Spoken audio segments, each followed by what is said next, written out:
Salut les amoureux du ballon rond, j'espère que vous allez bien. Si c'est pas le cas, le programme de la soirée de Ligue des Champions devrait vous redonner le sourire. Une soirée grand luxe attend les amoureux du ballon rond comme le placard de l'équipe avec une rencontre de prestige entre le Paris Saint-Germain et le Bayern Munich. Invaincu en 15 matchs depuis le début de la saison, le géant bavarois va défier les champions d'Europe en titre. Une mission de taille pour les hommes de Luis Enrique qui affiche deux visages depuis le début de la saison. En C1, la machine parisienne tourne à plein régime avec 13 buts inscrits en 3 matchs comme le précise le quotidien français, mais en Ligue 1, le PSG ronronne et soulève des interrogations quant à sa créativité. La pression est sur le club de la capitale qui a un statut à assumer.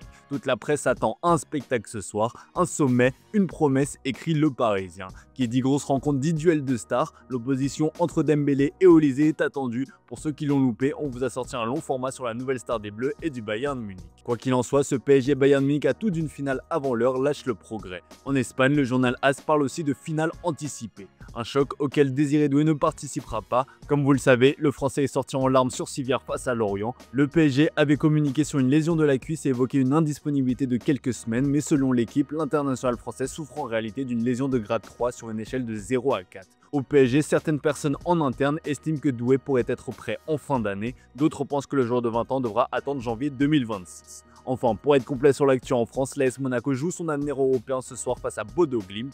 Urgence, grand froid, alerte l'équipe. Avec 2 points en 3 journées, le club monégasque doit impérativement l'emporter chez le champion de Norvège pour espérer avoir une chance de finir dans le top 24. Le club du Rocher jouera sur une pelouse synthétique trempée. Attention, terrain glissant. Sébastien Pocognoli est prévenu, il joue gros pour son premier match européen sur le banc monégasque. Pour ceux qui ne souhaiteraient pas regarder ce PSG Bayern Munich, vous aurez le droit à une autre affiche de rêve, Liverpool contre le Real Madrid, le remake de la finale 2022 de la Ligue des Champions, un choc qui sera marqué par le retour de l'enfant du club, Trent Alexander-Arnold. Le football est souvent taquin à ce niveau-là et offre des retrouvailles assez rapidement, on l'a vu en début de saison avec Kevin De Bruyne qui a retrouvé Manchester City. À Anfield, Alexander-Arnold ne sera pas accueilli à bras ouverts, lui qui est parti libre. Comme le placard le Daily Mirror, Van Dijk ne fera aucun cadeau à son ancien coéquipier. Le capitaine des Reds affirme que Liverpool fera même tout pour compliquer la tâche à l'anglais pour son retour à Anfield. Trent est un joueur de grande qualité et il a été important pour nous pendant toutes ces années. J'étais heureux de l'avoir dans mon équipe, mais maintenant c'est un adversaire. S'il joue, nous devons l'empêcher de faire ce qu'il sait faire de mieux. Liverpool est en mission, le Daily Star parle même de déploiement de la Task Force, une unité créée pour accomplir une tâche précise, en l'occurrence gâcher les retrouvailles de TAA, surnom qu'on retrouve dans le titre du tabloïd. Le Daily Mail s'interroge de son côté sur l'accueil qui sera réservé au latéral droit. À son départ, les supporters avaient très mal vécu le transfert de l'enfant du club qui n'aura rien rapporté au club.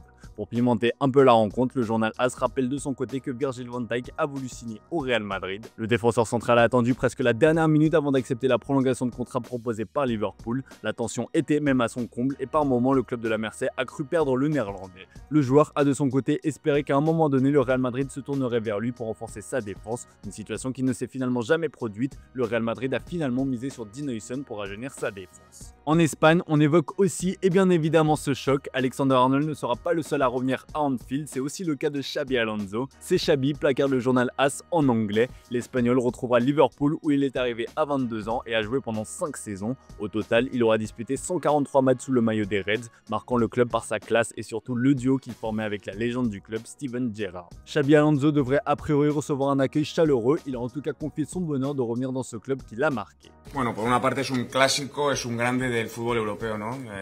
Liverpool-Real Madrid por historia, por presente, porque jugamos la Champions, es un partido que gusta ver a los aficionados y bueno, pues tanto Trent como yo tenemos nuestra historia aquí en Liverpool y siempre sabe bien volver a un sitio en el que te han querido tanto y bueno, mañana venimos a lo nuestro, que es hacer un buen partido y a sacar un buen resultado. Pour Vinicius Junior, l'accueil sera nettement différent. Le Brésilien est le cauchemar des Reds, placarde le journal Marca. Liverpool est la cible favorite du numéro 7. Il a inscrit 5 buts contre eux en 5 rencontres, dont celui qui a offert au club madrilène sa 14e Ligue des Champions à Paris en 2022. Autre menace à surveiller de très près, Kylian Mbappé. L'attaquant français est en grande forme et pourrait atteindre la barre des 400 buts à Anfield, un cap symbolique qu'il franchirait à l'âge de 26 ans, soit plus jeune que Cristiano Ronaldo et Messi. Le Daily Mirror espère qu'Ibrahima Konaté trouvera la formule pour stopper son capitaine en sélection. sélection. En Catalogne, le FC Barcelone ne jouera que demain, ce sera face au Club Bruges. Celui qui fait la une du journal Sport ce mardi est un crack de la Masia, un certain Dro Fernandez.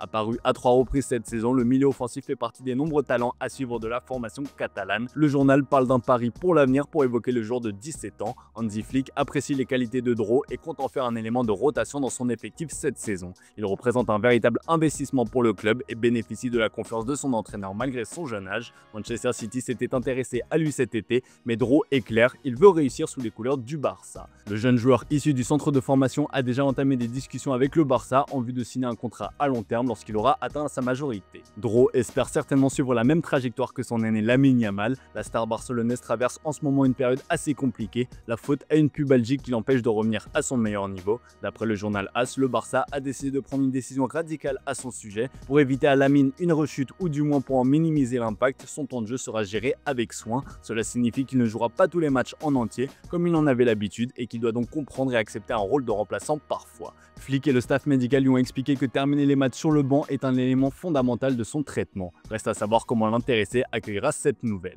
En attendant, le Barça compte sur Marcus Rashford pour porter l'attaque, ce que l'anglais fait d'ailleurs plutôt bien depuis son arrivée. Mundo Deportivo met en avant l'attaquant qui a retrouvé des couleurs en Catalogne. S'il n'était pas destiné à jouer autant, il a su profiter des nombreuses blessures pour s'imposer. Avec 6 buts et 5 passes décisives, Rashford apporte bien plus qu'un Joao Félix à titre de comparaison. Sa polyvalence est louée par Hansi Flick. Toutefois, l'idée d'un recrutement définitif de l'anglais n'est pas encore à l'ordre du jour. Pour le moment, Rash fait le boulot en l'absence de Rafinha, mais la donne sera différente lors du retour de blessure du Brésilien. Reste à savoir si le Barça serait prêt à mettre 30 millions d'euros pour un remplaçant. On termine ce tour de la presse sportive en Italie avec un retournement de situation du côté de la Juventus. Poussé vers la sortie tout l'été, Dusan Vlahovic aurait finalement pour objectif de rester à la Juventus comme le placard Tuttosport ce matin, et l'arrivée du nouvel entraîneur Luciano Spalletti y serait pour beaucoup. Je lui ai parlé, Dusan serait heureux de rester à la Juventus, a confié le nouvel entraîneur des Bianconeri, une information également relayée par le Corriere dello Sport. Séduit par le nouveau projet, l'attaquant serbe serait même prêt à revoir ses exigences salariales à la baisse. Vlahovic est actuellement le joueur le mieux payé de Serie A avec un salaire estimé à 12 millions d'euros par an.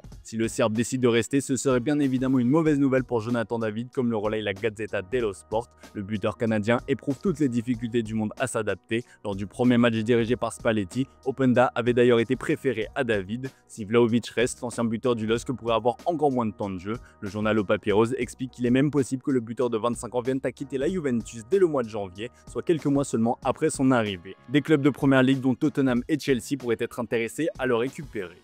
Du côté de l'AC Milan, on se félicite du nouveau statut de Rafael Leao. Le journal O Papyrus évoque le nouveau rôle de leader du Portugais. Désormais titulaire indiscutable sous les ordres d'Allegri, Leao répond enfin aux attentes placées en lui. Il comptabilise 4 buts et une passe décisive en 7 matchs, toutes compétitions confondues. Selon certaines rumeurs venues d'Italie, l'AC Milan aurait entamé des discussions préliminaires avec l'entourage du joueur afin de négocier une prolongation de contrat. Son contrat actuel expire en juin 2028, il n'y a pas d'urgence à signer une prolongation, mais les bonnes performances récentes du joueur ont changé les opinions au sujet du joueur.